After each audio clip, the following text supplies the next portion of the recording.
Sungguh-sungguh Allah sangat ridho ketika seorang hamba itu makan ketika sesuap nasi dia muji Allah, ketika minum seteguk nasi dia muji Allah. Itu kalau orang diridhoni Allah itu wali betul. Itu untuk jadi wali itu gampang, kamu makan ridho, kamu nginjak buminya Allah ridho seneng, kamu hidup keseharian aman seneng. Nah ini supaya sampean kita semua ngaji betapa panduan Rasulullah untuk menggapai ridho Allah itu banyak yang keseharian sekali. Saking kesehariannya banyak dalam hadis dan itu sahih. Nabi menyebut hal-hal yang keseharian. Hatta ma tas'alu fi imra'atika, kamu punya uang kemudian istri kamu bisa makan, itu ibadah. Bahkan sebagian ibadah itu dicontohkan Nabi yang akhirnya diprotes sahabat, yaitu wa fi buti ahadikum sedekah, kamu menggauli istri kamu itu ya sedekah. Sampai sahabat bilang, yang benar ya Rasulullah, ayati ahaduna syahwatahu wa huwa lahu ajrun, masa urusan biologis, urusan syahwat kemudian dia dapat pahala. Nabi menjawab, alaysa law wada'aha fi haramin akana alaihi wisrun, bagaimana kalau dia meletakkan ke yang tidak benar, itu kan dosa. Nah, hal-hal seperti ini yang saya ingin teman-teman semua saya juga agak ingin ngaji demi anda juga agak ingin. Itu dosa sekali ngaji kok pesanan kelompok tertentu itu nggak boleh. Islam itu untuk semua, jadi ya cuma karena di depan saya jenengan ya seakan-akan jenengan korbannya. Itu ada ilmunya dalam usul fikih itu. Jadi orang itu harus ngaji usul fikih. Nama yang disebut, mungkin Mas Sufyan masih ingat zaman ngaji usul fikih, nama yang disebut itu tidak jaminan sebagai prioritas perintah. Jadi misalnya gini, kebetulan yang di depan Nabi itu Abu Dzar, Nabi ya bilang, ya Abu Dzarin ini uhibbuka misalnya, atau ya Mu'ad ini uhibbuka, atau ya Abu Hurairah ini uhibbuka. Banyaklah riwayat yang Nabi nyebut ya Abu Dzarin, ya Mu'ad, ya Abu Hurairah. Kemudian misalnya Nabi meneruskan khitab, ini uhibbuka, saya mencintai kamu, fakul dubur sholatin, atau sebagian riwayat disebut fala tada'anna dubura kulli sholatin Allahumma inni ala dzikrika wa syukrika wa husni ibadatik. Saya mencintai kamu, siapa saja, Mu'ad bisa, Abu Dzar bisa, sahabat. Saya mencintai kamu, mohon kalau habis sholat kamu jangan lupa wiridan Allahumma inni ala dzikrika wa syukrika wa husni ibadatik. Ya Allah, tolong kami permudah supaya mudah ingat engkau. Anda tidak bisa mentang-mentang, wong nama saya Parmin, nama saya Purnomo, itu yang diperintahkan Mu'ad misalnya. Jadi yang disebut satu, tapi khitab itu untuk siapa saja. Saya teruskan. Jadi saya mohon semua kita melakukan kebaikan itu, kalau dalam kaidah fikih disebut al yakin la yuzalu bisyak. Banyak kebaikan yang kebenarannya itu 100%, tidak punya efek samping ke pihak lain, ke kelompok lain, ke komunitas lain. Itu tadi misalnya Anda makan dan itu murah sekali, hanya butuh satu piring, setiap punyaan kamu muji Allah, setiap minum kamu muji Allah. Itu redaksinya Rasulullah SAW disebut Allah sangat ridho ketika seorang hamba makan kemudian dia memuji Allah, atau minum kemudian dia memuji Allah. Logikanya gampang, negara seperti ini yang kamu harapkan bentuknya kayak apa, mertua, ipar, komunitas, tetangga, itu nyata terjadi itu kan belum pasti. Sementara yang mesti terjadi adalah kamu butuh makan, kalau tidak mati, butuh minum, kalau tidak mati, butuh bumi yang nyaman ditempati, kalau tidak kita juga mati. Sebab itu Allah kalau menyebut nikmatnya itu hal-hal yang keseharian. Alladzi at'amahum min ju'. Allah itu siapa? Allah itu yang menciptakan kamu bisa makan, tidak berlebihan. Allah itu yang menciptakan kondisi sosial itu ideal. Zaman Nabi itu ya ada orang munafik, orang-orang pilihan Allah itu juga diuji orang sekelilingnya yang macam-macam. Semua diuji sesuai konteks zaman dan waktu. Nah, tapi ada ibadah-ibadah yang selalu disarankan Nabi. Sampai Nabi itu pernah ditanya, ayul islami khairun ya Rasulullah, Islam terbaik itu gimana? Jawaban Nabi itu unik, it'amut to'am, Islam terbaik itu ya makan-makan, jangan santai-santai. Ketika Allah menyebut beberapa kebaikan, falak tahamal aqobah, wa ma adrokan apa? Mal aqobah. Terusannya apa? Fakku rokobah. Terusannya apa? Au it'amun fiyaumin di masubaya. Itu acara makan-makan itu juga Islam. Kenapa? Ya bayangkan kalau tidak ada makanan kita mati kan. Kondisi sosial tidak ideal tuh Anda masih gak apa-apa, tapi kalau Anda tidak makan, Anda tidak minum, Kamu punya istri cerewet masih bisa hidup, punya mertua cerewet masih bisa hidup. Tapi kalau tidak makan bisa mati. Berarti penting mana istri sama makan? Penting mana? Makan. Semoga istri Anda dengar. Nanti kamu disuruh makan tapi pulang deh. Itu kalau dibahasakan makan masih memahami. Penting mana nasi satu piring dengan istri? Nggak ada nasi mati, nggak ada istri belum mati. Penting mana? Gak berani jawab kan? Nah, ternyata Anda ada garang kan di depan istri. Jadi saya mohonlah, mungkin Mas Sufyan Sauri tadi yang bisa bantulah teman-teman tuh ngaji yang keseharian saja, karena kita nyari ridha Allah itu berdasar firman Allah, dan firman Allah itu menyebut keseharian tuh riang gampang. Yaitu tadi misalnya wa min ayatihi manamukum bil laili wan nahar, termasuk ayat-ayat Allah itu kamu tidur. Maka dulu itu ada guyonan, ada tokoh Mu'tazilah, kelompok dalam Islam yang berpikir manusia itu bisa menentukan ikhtiarnya sendiri. Karena saya bisa duduk, ingin duduk, ingin berdiri, berdiri. Karena kelompok ini nggak terima kalau semua kehendak Allah, nanti bagaimana kalau semua kehendak Allah kok ada hisab ya, ada sanksi. Lucunya itu dia akhirnya, ini cerita ya, mencintai seorang perempuan cantik sekali. Dan itu dia menjadi ahli sunnah itu oleh hal-hal yang sepele. Karena istrinya cantik, ya namanya suami istri hubungan intim. Terus ditanya, Mas masih ingin lagi? Masih. Silahkan diulang lagi. Wah ya tidak bisa. Katanya manusia bisa menentukan yang diinginkan. Itu tobat itu. Itu nggak bisa ditobatkan Mas Sufyan Ats-Tsauri. Orang cantik yang mudah nobatkan orang itu orang cantik. Segampang itu. Akhirnya kita tahu, makanya kalau dalam kitab Hikam itu disebut al-aqil mayyakul madza yaf'alu wa hubi wal ghafil mayyakul madza af'al. Orang yang punya akal karena sadar ini wilayah Allah, semua milik Tuhan, itu dia tiap hari berpikir besok Allah akan melakukan apa terhadap dunia ini. Kamu merencanakan sesuatu, mau plesir ternyata gempa, mau wisata ke Rusia ternyata perang. Kamu tidak pernah tahu apa yang akan terjadi besok. Wa ma tadri nafsum madza taksibu ghadan. Tapi anda semua kita ini sering punya jadwal permanen.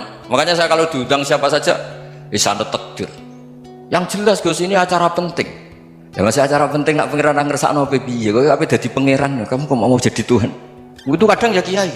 Penting Gus acara ini jenengan harus memastikan bisa. Loh kamu itu yang ngajarin tauhid, sesuatu itu biadillah kok bilang-bilang apa pasti. Kalau maksa terus tak tobatkan loh kamu kata saya itu. Ya kalau gitu Gus bilang insya Allah. Wah itu hati saya, fisik saya, roh saya sudah bilang insya Allah. Gak usah kamu latih kata saya. Nah hal-hal tauhid keseharian itu gampang sebetulnya. Wal ghafil yaqulu madza af'al. Tapi orang yang lupa Allah dia setiap hari bilang besok apa, kita bisa melakukan apa. Seakan-akan dia itu aktor, dia penting, dia subjek permanen, dia. Padahal kita ini hanya objek kehendak Allah Subhanahu wa taala. Karena kita yakin sesuatu yang terjadi di alam raya ini kita tidak bisa apa-apa. Makanya saya sering ngaji, sering bilang ketika Anda mensifati Allah, dia yang menghidupkan, sudah itu tanamkan sehingga ketika kita mati santai saja. Kenapa santai? Allah punya cara menghidupkan kita. Zaman kita hidup juga gak tahu caranya ngelola jantung, ngelola paru-paru. Kamu juga gak tahu ngelola oksigen yang tidak beracun, tidak ngandung polusi. Tahu-tahu hidup. Gak ingin tua ya tahu-tahu tua, gak ingin mati tahu-tahu mati. Selama ini kita hidup juga agak tahu apa sebetulnya. Hanya gaya tok, punya jadwal, punya planning. Kalau kamu bisa menentukan pilihan Anda, pasti Anda istrinya cantik, 4 neriman semua, kona'ah semua. Nyatanya enggak kan? Sudah 1 jelek, cerewet. Oh itu kan, nyatanya enggak bisa apa-apa Anda kan? Dan kamu bawa mati lagi. Itu kan.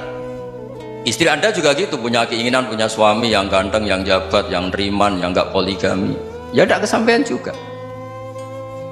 Kalau kita ngitung tingkat kegagalan kita itu gagal terus. Ya kan? Nah, terus ingat Allah, madza yaf'alu wa bi. Orang yang punya akal selalu berpikir Allah itu menghendaki apa terhadap saya. Dong sama-sama orang melihat orang yang serius, itu kata Anda itu pemikir berat, serius, senang punya tokoh yang merengut tuh, karena kamu anggap serius. Tapi sebagian orang anggap orang yang serius itu wong merengut, wong masam, wong muka kok ditekuk. Jadi sama Itu hati, ya muqallibal qulub tsabbit qalbi ala dini, karena kita nggak tahu cara berpikir kita tentang orang lain, tentang sekeliling kita. Misalnya kita orang baik yang jenis ngrumat fakir miskin, ada orang bangun masjid mewah itu janggal. Apa artinya masjid mewah kalau banyak orang kelaparan? Tapi kalau yang jenis pendidikan, apa artinya masjid mewah kalau tidak bisa ngaji? Nanti yang jenis infrastruktur, apa artinya ini kalau semuanya punya sudut pandang yang berbeda-beda. Dan Islam mengapresiasi semua kebaikan, tapi katakan semua kebaikan itu adalah kehendak Allah Subhanahu wa Ta'ala, karena apapun baik Anda itu pakai fasilitas yang diberikan oleh Allah Subhanahu wa Ta'ala. Sehingga ini yang disebut kulillah sumadarhum fi khawdihim yal'abun. Ya, kembali tadi ke tema-tema bahwa keseharian Anda ini sudah Islami. Saat Anda tidak bisa melakukan apa saja, saya sering ada jenazah, biasanya kalau tetangga meninggal saya sering disuruh ngelepas. Saya bilang orang ini baik karena sering ngelamun di rumah, sering nganggur di rumah. Ditanya sama anaknya, kenapa Gus nganggur baik? Ya kalau dia nganggur artinya juga agak berbuat sesuatu yang maksiat kan? Ya kan? Orang nganggur di rumahnya ya tidak bunuh orang, tidak maling, tidak korupsi, ya namanya nganggur di rumah. Lah cuma istri cara pandang nganggur gak menghasilkan uang itu, tapi juga gak menghasilkan kriminal kan? Jadi sebenarnya Islam itu cara, makanya kalau sampai ngaji usul fikih itu ada kitab usul fikih namanya Lubul Usul, itu terkenal sekali di pesantren itu. Itu kalau ngapresiasi keseharian itu luar biasa. Izma min mubahin illa wa yatahaqqaqu bihi tarku haramimma, karena keseharian yang mubah saat Anda lakukan itu ada kehebatan yang luar biasa, yaitu meninggalkan haram. Makanya dulu banyak orang-orang alim ketemu temannya itu guyon sampai semalaman. Itu biasanya yang semangat Islam itu, kiai kok tidak tahajud, kiai kok tidak witir. Orang yang sedang mapan uangnya banyak, malam itu tidak kelayaban itu sudah luar biasa. Melawan nafsu supaya tidak maksiat itu sudah luar biasa. Supaya lupa guyon sama temannya semalaman sampai subuh, gejlok-gejlokan ngenang zaman miskin, zaman kuliah nggak jelas, zaman apa. Melihatnya jangan tarkut tahajud seperti ini, meninggalkan tahajud, tapi meninggalkannya ini talkul muharramat. Jadi kayak apa hebatnya? Sehingga Imam Ghazali punya riwayat yang agak unik. Hatta takuna ibadatu akhiri hadil ummah iku an-naum. Sehingga suatu saat ibadah terbaik umat ini itu tidur. Itu kan riwayat kontroversi. Ketika Imam Ghazali tanya, kenapa iya? Kenapa kamu mulai keluar dari rumah itu sudah banyak maksiat, melihat perempuan yang enggak mahram, melihat fenomena. Tapi kalau kamu tidur tuh enggak melihat apa-apa. Tapi juga kamu jangan nganggap tidur itu ibadah betul. Saatnya melakukan fardhu ain malah masih tidur. Tapi itu sudut pandang yang menjadikan kita Islam itu gampang. Jadi saat Anda tidak bisa aktivitas apa-apa, misalnya ada beberapa orang yang lumpuh itu memang nggak bisa Jumatan, nggak bisa ibadah, tapi dia juga nggak bisa maksiat.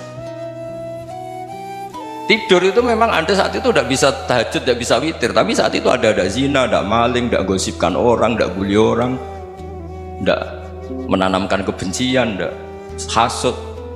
Sehingga tidur menurut Allah Ta'ala wa min ayatihi manamukum billaili apa?